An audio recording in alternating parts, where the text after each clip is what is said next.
आता पाहूया टॉप 9 मोठ्या बातम्या। कितीही स्वप्न पहा, राज्यात सत्ता परिवर्तन होणार। पुढची 20 ते 25 वर्ष भाजपचा मुख्यमंत्री होणार नाही, वडेट्टीवारांचा भाजपला टोला। मुख्यमंत्री शिंदे आमचे नेते, शिंदेंच्याच नेतृत्वाखाली निवडणुका लढणार, गिरीश महाजनांची प्रतिक्रिया। तर सत्तेसाठी पॉप्युलर चेहरा वापरा आणि फेकून द्या, ही भाजपची रणनीती, वडेट्टीवारांची टीका। पोलिसांना आपटे का सापडत नाही, गुन्हेगारांना लपवण्यासाठी वर्षा आणि मंत्रालयाचा 6वा मजला सुरक्षित आहे, संजय राऊतांची टीका। मात्र आपटेला आता केली आहे अटक। शिवरायांच्या पुतळ्यासाठी 15 ते 16 कोटींचं बजेट होतं, पण 15 ते 16 लाखात पुतळा बनवला, संजय राऊतांचा आरोप।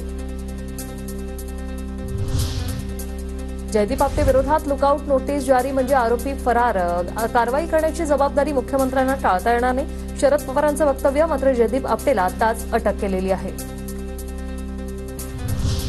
आंबेडकरी चळवळीतील नेते राहुल मखरे बहुजन मुक्ती पक्षातून शरद पवार गटात प्रवेश करणार। मखरेंच्या प्रवेशामुळे इंदापूरचे आमदार दत्तात्रय भरणेंच्या अडचणी वाढणार।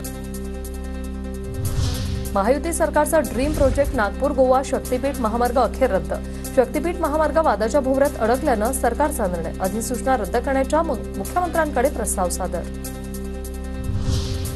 शिवसेना आणि राष्ट्रवादी काँग्रेस आमदार अपात्रता प्रकरणी सर्वोच्च न्यायालयात उद्या सुनावणी नाही, सुप्रीम कोर्टात उद्या होणारी सुनावणी टळली।